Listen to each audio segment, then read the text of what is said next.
The higher your credit score, the more credit worthy you appear to lenders, which will actually give you greater negotiating powers when shopping for like a mortgage, a car loan, a credit card, or any other personal loan.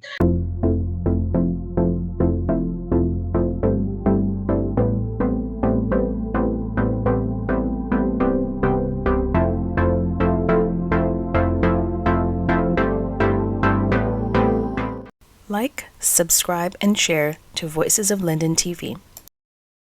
Hello, lovely folks. Welcome to another Monday Minute episode. I'm Ingrid B. Clayton. So, last episode, we looked at why having a good credit score is important. And I did promise that for the next episode, we would be looking at how to achieve and maintain a good to excellent credit score. So let's recap a bit before getting into the meat of things. As I said last time, there are two credit bureaus in Canada. There's Equifax and there's TransUnion. In the US, you'll find a third one called Experian, but we don't have Experian here. Now, credit score in Canada ranges from 300 to 900 points. And according to Equifax, a good credit score is usually between 660 points to 724 points. If your credit score is between 725 to 760, however, it's considered very good. And any score that is greater than 760 points is generally considered excellent. Personally, I like the very good to excellent range because it gives me way more negotiating power when it comes to interest rates and credit limits. So this is definitely where I want you to be, and hence where I will focus on today. Now, remember your credit score is the number that creditors, example, your bank, your credit union, your store creditors use to determine how responsible you are with credit. Put simply, it reflects your credit worthiness to potential lenders. Now, there are 5 key factors that the credit bureaus use to determine your credit scores, and each factor has a percentage weight towards your score. The first factor is payment history. This counts towards 35% of your score. So this has to do with, do you make your payments late, or do you make them on time, or do you miss them? We don't want to miss them, right? The next one is total amount owed. This counts towards 30% of your score. Ideally, you want to keep your usage below 30%. For instance, let's say your credit instrument is a credit card. You only have a credit card and you have a $10,000 limit. Your usage should be below 3,000. 3,000 is a 30% mark. So you want to keep it, hovering, 30% or less. Okay. Now, there are people like myself who pretty much use credit card to purchase everything that's possible.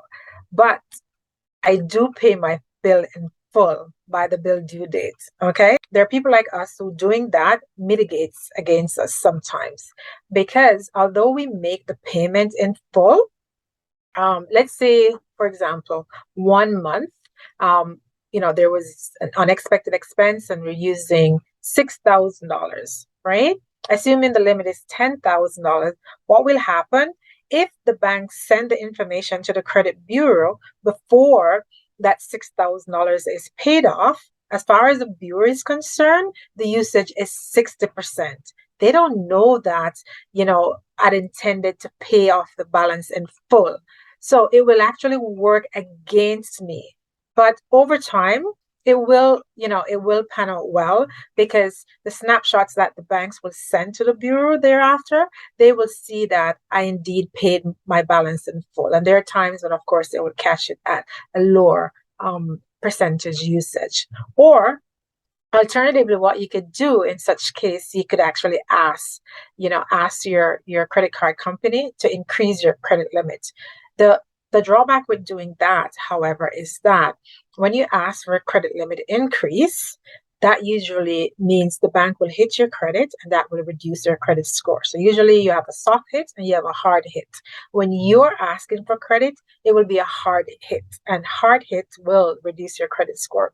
The soft hits, however, that the banks do from time to time, just to check up on you if you're keeping up with, if you're keeping up with your payments, etc., then usually that doesn't affect your credit. And one strategy that I use also is that I have multiple credit cards, right? Because what that does is it increases my ceiling, right? My limit ceiling, because the credit bureau doesn't look at it for, say, just one credit card. They look at the entire amount that you have. So let's say, for instance, that I have 3 credit cards, each with a limit of $10,000. So right across the 3 credit cards, I will have a total limit of $30,000, right? And so if I say use one credit card, I max out one credit card at say 10,000, right? Then my usage is still 30% because my ceiling is now 30,000, right? Not the 10,000 that I have on one credit card. So again, it doesn't matter if your limit is 10,000 and you use say 9,000 something and pays that off at the end. If the information is sent to the bureau before you make that payment, then you're really affecting your credit that way. Okay, so you want to make sure that your usage is below 30%. One caveat about having multiple credit cards, however, is that you really do have to keep them in use. Otherwise, they become dormant. And sometimes when you have them and you're not using them, then sometimes that works against you as well.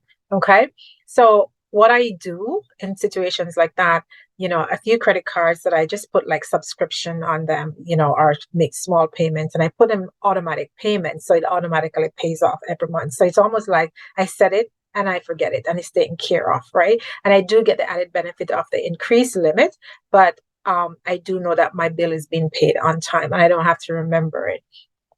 Next is the length of your credit history. This counts towards 15% of your credit score. So the longer you have like your mortgage or your line of credit or your credit cards, the better your score will be, because it shows that you have been a responsible creditor over a longer period of time. So it makes sense that that will positively impact your credit score. The next thing is new credit application. This counts towards 10% of your credit score. So this has to do with, for instance, how many loans or credit cards you applied for within the past, say, 2 years. So if the bureau sense that you're regularly shopping for loans or credit, they will likely think that you're in financial trouble and looking for a way out, which usually works against you. So be careful of that. And also keep in mind that for each credit application you make, the creditor will pull your credit from one of the credit bureaus, and each time they pull your credit, then your credit is hit, and that will reduce your credit score, and it can be reduced anywhere from 2 points upwards. I've seen up to 20 points being taken off my credit because when I apply for like a mortgage, additional mortgages, then that happens, right?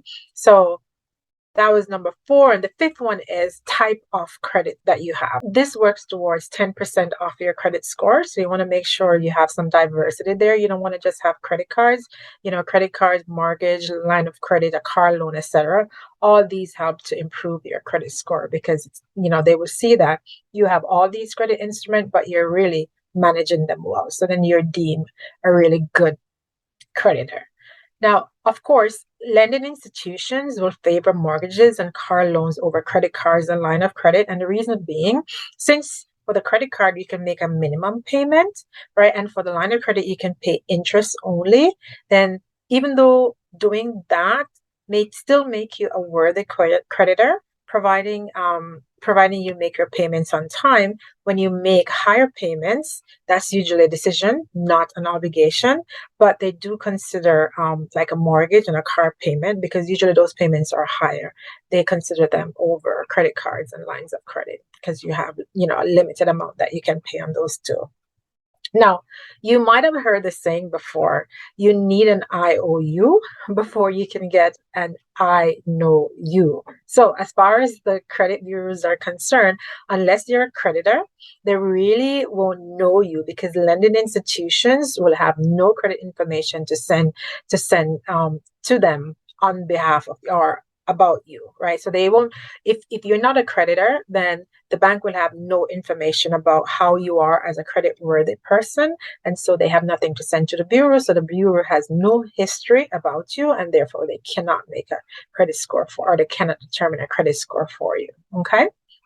So it's safe to say then that for you to achieve and maintain a very good to excellent credit score, you must be a creditor for starters. And to be a good or to maintain a good to excellent score, you must ensure that you make your payments on time and no missed payments, because missed payments can significantly affect your credit score, right? I was hit once for almost 100 points. And I'm not kidding, because my hubby forgot to make a payment of say $60. I think it was even less than $60. That's a roundup on a credit card that, we only use it for the Costco membership.